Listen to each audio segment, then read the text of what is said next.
Hello guys, how are you? I hope so. Now we are going to talk about Toyota posts new ad pushing back against union EV tax credit. But before I have to ask you to subscribe and leave your like, let's go to the video. Toyota isn't the only automaker opposed to the Biden administration's proposal to give extra incentives to union-made EVs.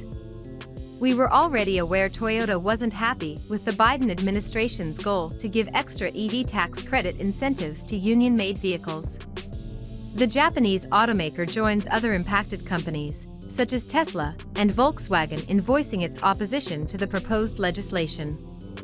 However, Toyota North America has taken it a step further by running an ad in major publications, including the New York Times, the Wall Street Journal, and more.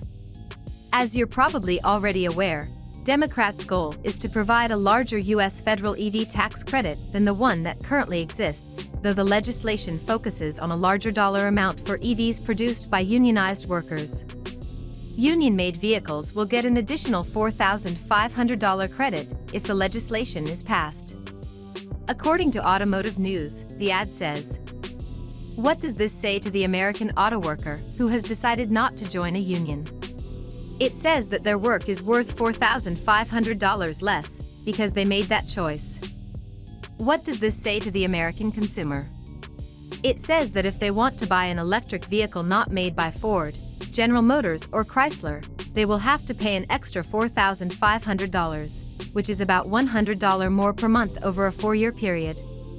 Toyota goes so far as to request that Congress set politics aside here and make an effort to offer an equal EV tax credit for all EVs that are assembled by U.S. workers, regardless of whether or not they're organized.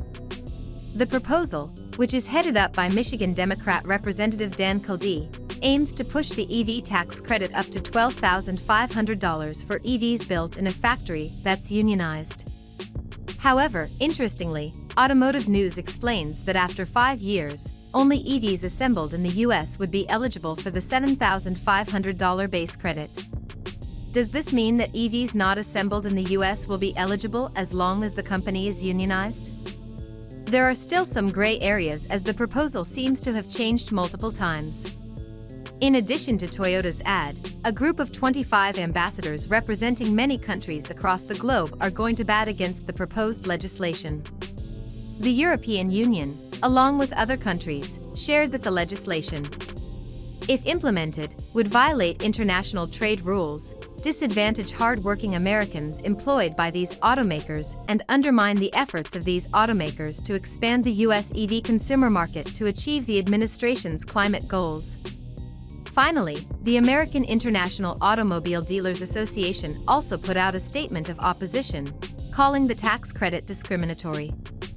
The association asked President Biden to stop playing politics and start working for all Americans. Its CEO Cody Lusk said, "The inclusion of this $4,500 UAW-only tax credit is an insult to the 673,000 Americans who work in international nameplate manufacturing plants and dealerships."